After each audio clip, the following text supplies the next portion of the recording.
Hello and welcome back to my channel study with Abhilasha. कैसे हैं आप सभी? आई होप बहुत अच्छे होंगे और बहुत अच्छी आपकी पढ़ाई चल रही होगी। एज़ यू ऑल नो, इस यूट्यूब चैनल में हम डिस्कस करते हैं बिजनेस स्टडीज सब्जेक्ट से रिलेटेड टॉपिक्स। और प्रीवियस वीडियोस में जो हमारा टॉपिक चल रहा है वो बिज़नेस सर्विसेज का चल रहा है, जिसमें हम बैंकिंग सर्विस के बारे में डिस्कस कर रहे हैं।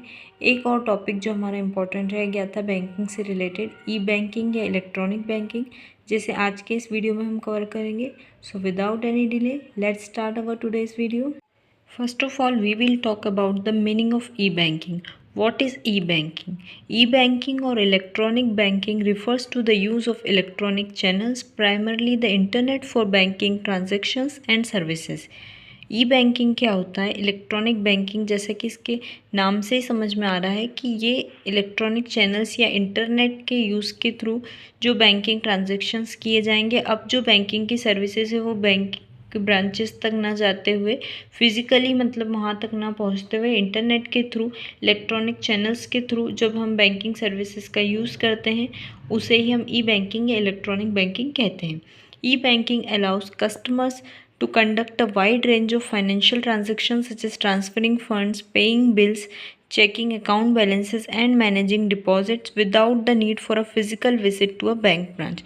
As I said earlier, E banking का मतलब होता है कस्टमर्स को बहुत सारी बैंकिंग सर्विसेज प्रोवाइड करना, जैसे मनी डिपॉजिट करना, विड्रॉ करना, अकाउंट बैलेंसेस चेक करना, मनी ट्रांसफ़र करना। ये सभी बैंकिंग एक्टिविटीज़ मैनेज करते हैं वो इंटरनेट के through without going to a bank branch, यानी उन्हें फिज़िकली अब बैंक तक चलकर वहाँ पर जाकर ये सारे ट्रांजैक्शंस या सारी बैंकिंग सर्विसेज का वो यूज़ जब करेंगे तो वो इंटरनेट के थ्रू करते हैं, उसे ही हम ई बैंकिंग या इलेक्ट्रॉनिक बैंकिंग बोलते हैं। तो ये हो गया इसका मीनिंग। अब देखते हैं इसके क्या बेनिफिट्स हुए हैं। तो बेनिफिट्स कस्टमर्स को भी हुए हैं और बैंक को भी हुए हैं। अब देखते हैं कि सबसे पहले कस्टमर्स को इसके क्या क्या एडवांटेजेस हुए हैं ई बैंकिंग के through. First one is digital payment and transparency. इसका मतलब होता है कि ई बैंकिंग के यूज़ से, इलेक्ट्रॉनिक बैंकिंग के थ्रू जब अब बैंकिंग सर्विसेज का यूज़ कर रहे हैं कस्टमर, तो उन्हें डिजिटल पेमेंट का ऑप्शन मिलता है और ट्रांसपेरेंसी होती है उसमें, यानी कोई भी उनके जो सीक्रेट ट्रांजेक्शन्स हैं या उनके साथ कोई धोखा होने की या कोई भी तरीके का, मतलब वो इसमें सिक्योरिटी बहुत ज़्यादा रहती है डिजिटल पेमेंट का जब यूज़ करते हैं, ई बैंकिंग का जब वो यूज़ करते हैं। नेक्स्ट इसका बेनिफिट है 24/7 services.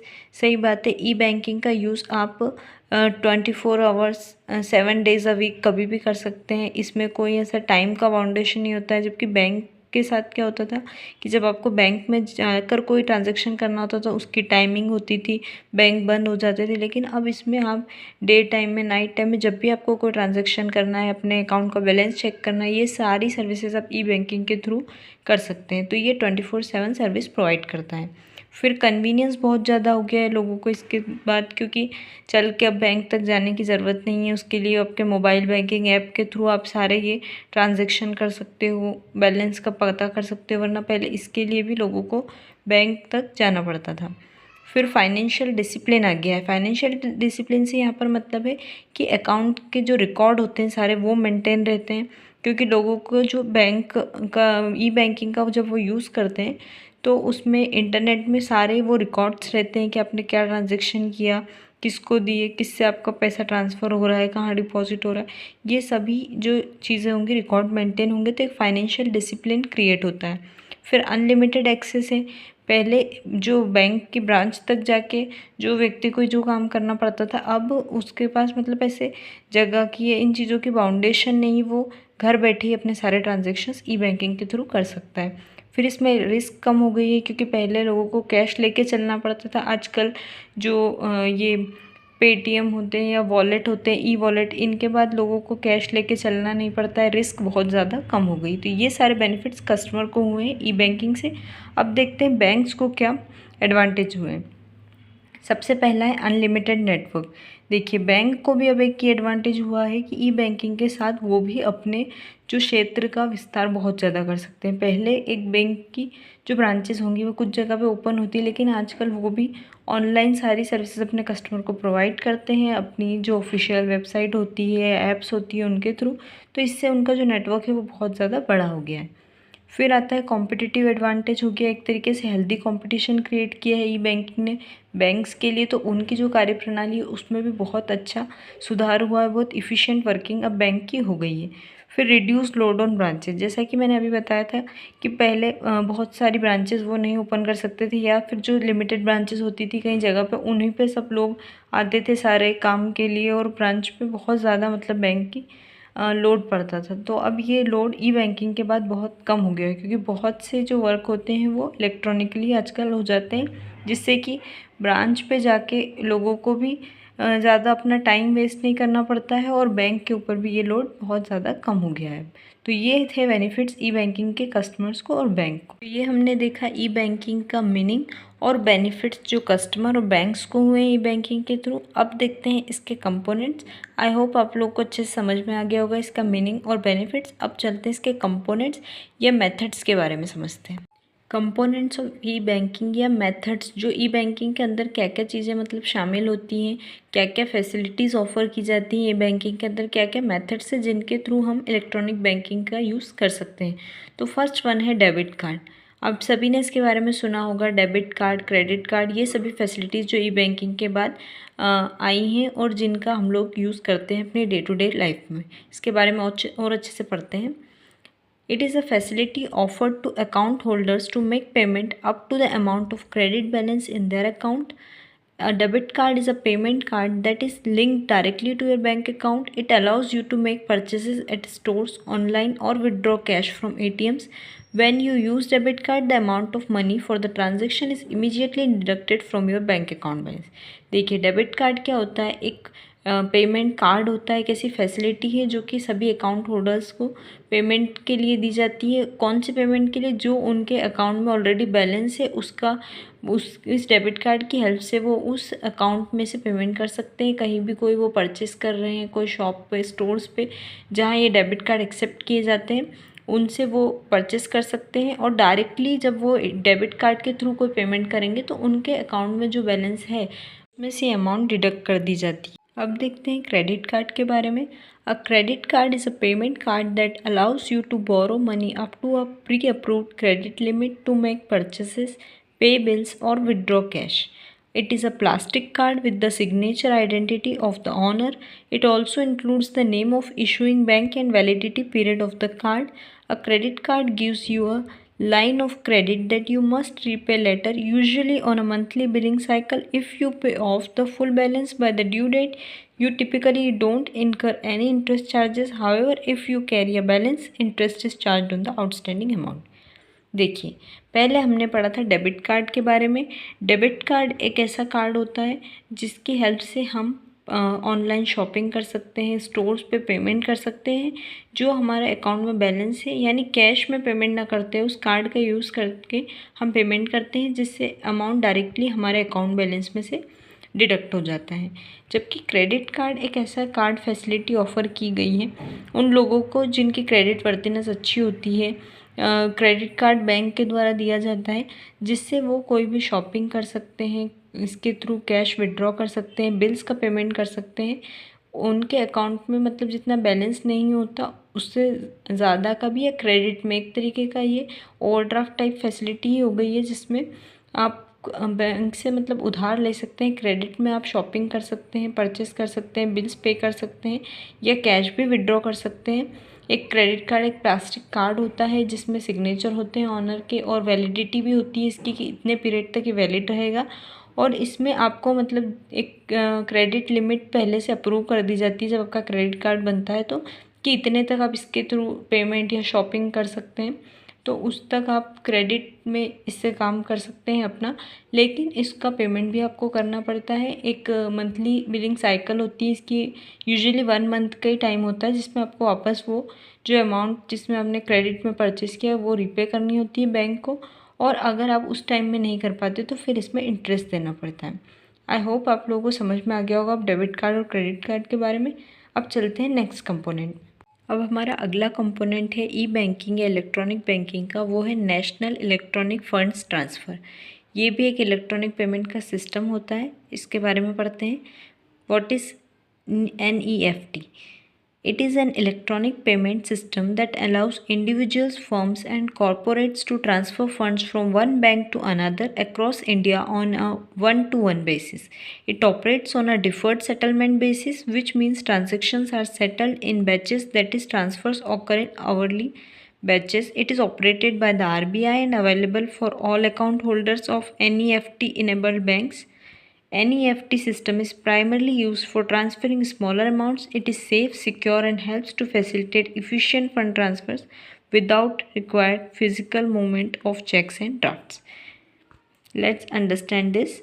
National electronic fund transfer या NEFT एक इलेक्ट्रॉनिक पेमेंट सिस्टम होता है जो कि इंडिविजुअल्स को, फर्म्स को या कॉरपोरेट्स को, यानी बिजनेस फर्म्स जो होती हैं उन सभी को ये फैसिलिटी प्रोवाइड की जाती है कि वो अपने फंड्स ट्रांसफ़र कर सकते हैं एक अकाउंट से दूसरे अकाउंट में, इंडिया में भी या इंडिया से बाहर भी, और वन टू वन बेसिस पे, यानी direct account to account transfer होता है। इसमें कोई चेक आपको नहीं मतलब लिखना पड़ता है, ना ही कोई ड्राफ्ट दिया जाता है। आप डायरेक्टली अकाउंट के थ्रू ट्रांसफ़र कर सकते हैं।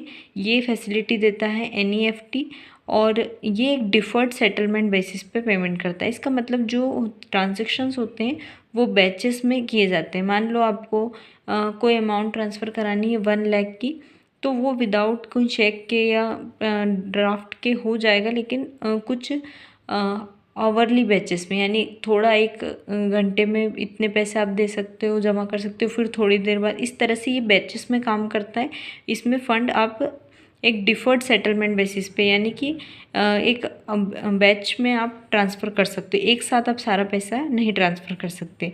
और इसे RBI के द्वारा ऑपरेट किया जाता है, और ये सभी अकाउंट होल्डर्स को दी जाती है, और उन बैंक्स में होता है जिनमें NEFT वाली फैसिलिटी अवेलेबल होती है। तो ये एक तरीके से छोटे पेमेंट्स करने के लिए होता है NEFT का यूज़, और बहुत ही सेफ़, सिक्योर और इफ़िशिएंट वे है, क्योंकि इसमें आपको कोई चेक नहीं लिखना होता है, कोई ड्राफ्ट नहीं बनाना होता है, और बिना फिज़िकल मूवमेंट के, मतलब कोई चेक या ड्राफ्ट के बिना आप फंड्स ट्रांसफ़र कर सकते हैं एक अकाउंट से दूसरे अकाउंट में।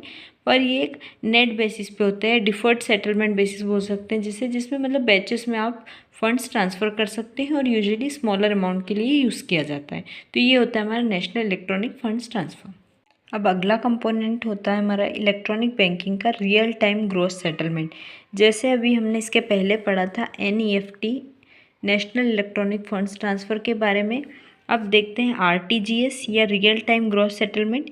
ये भी एक इलेक्ट्रॉनिक पेमेंट सिस्टम होता है लाइक NEFT, बट इसमें एक डिफरेंस होता है, उसके बारे में पढ़ते हैं। It is an electronic payment system where the transfer of money or securities takes place from one bank to another on a real time and on a gross basis. It means transactions are processed immediately without any waiting period and are settled individually, not in batches, which reduces settlement risk. It is also managed by RBI and offers a continuous and instant settlement of funds, and primarily used for large value transactions, typically with a minimum amount limit often ₹2 lakhs और more as per prevailing norms.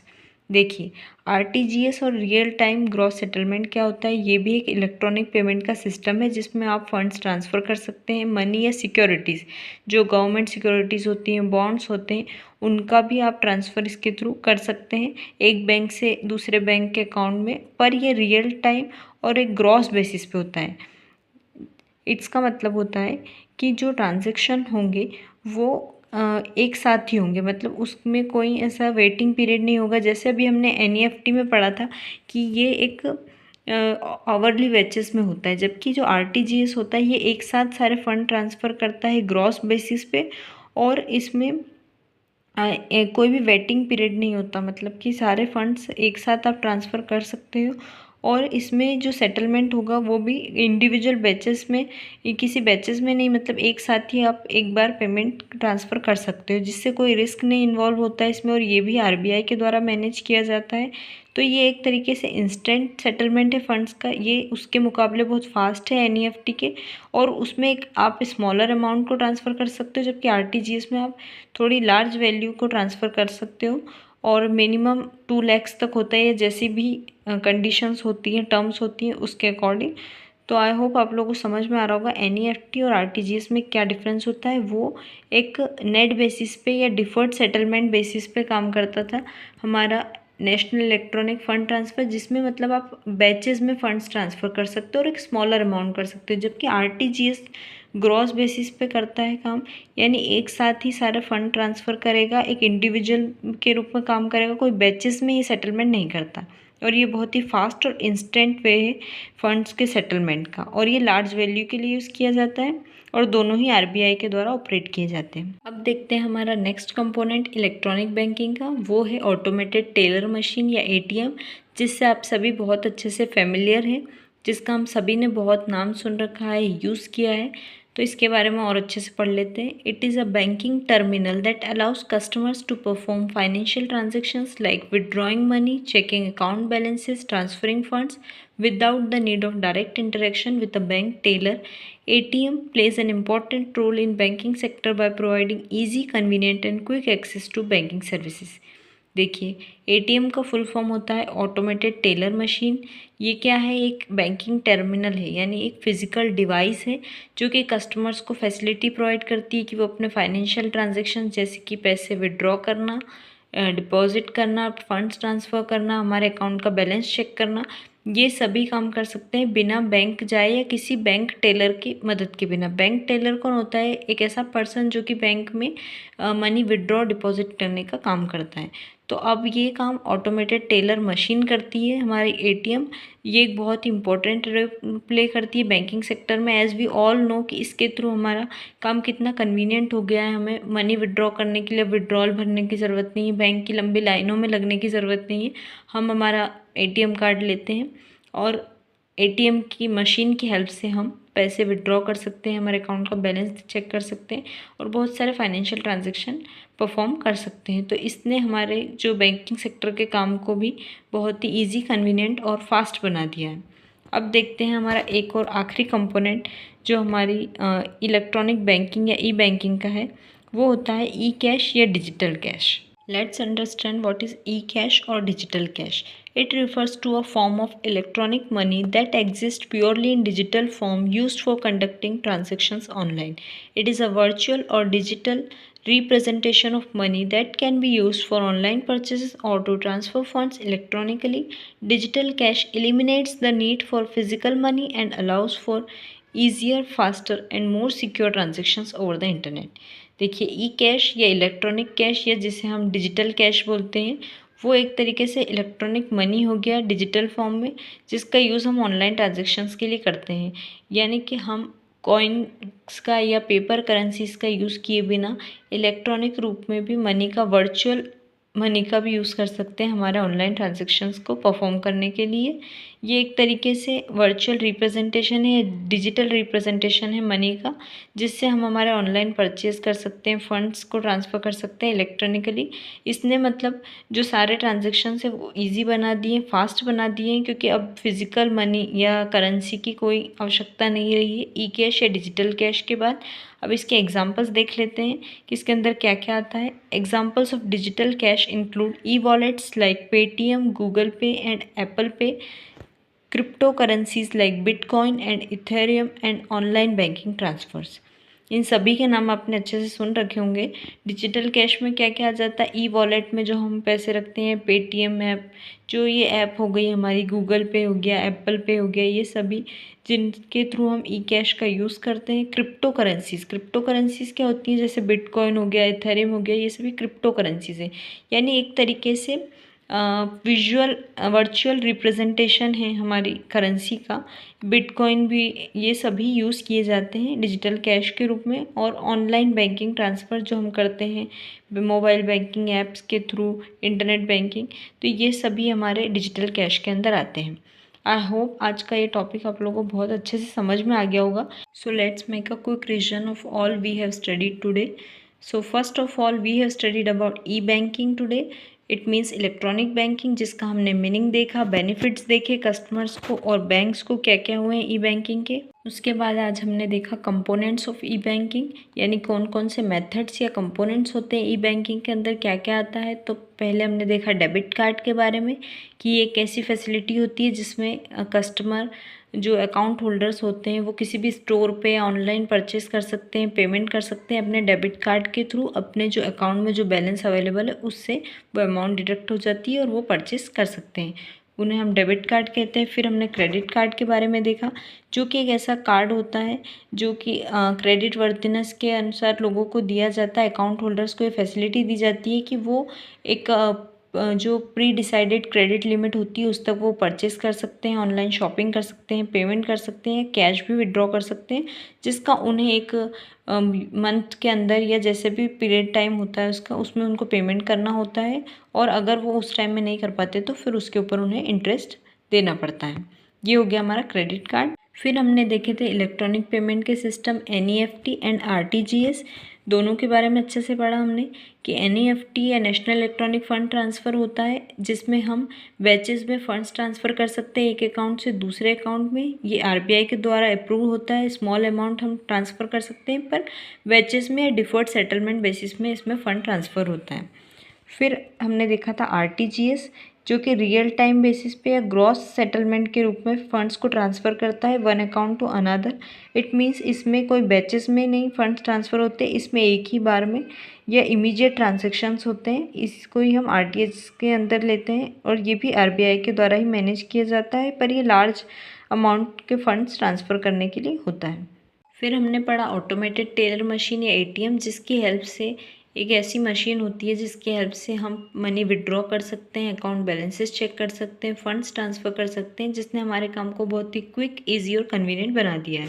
फिर हमने cash या digital cash के बारे में पढ़ा, जिसका मतलब होता है इलेक्ट्रॉनिक फॉर्म ऑफ मनी या वर्चुअल मनी, जिसने हमारा जो फिज़िकल करेंसी, नोट्स, कॉइन्स, इनकी जगह ले ली है या इनका यूज़ अब कम कर दिया है, क्योंकि हम ऑनलाइन रूप में मनी का यूज़ करते हैं। डिजिटल कैश में जैसे पेटीएम वॉलेट हो गया, एप्पल पे, गूगल पे, इन सभी का यूज़ करते हैं।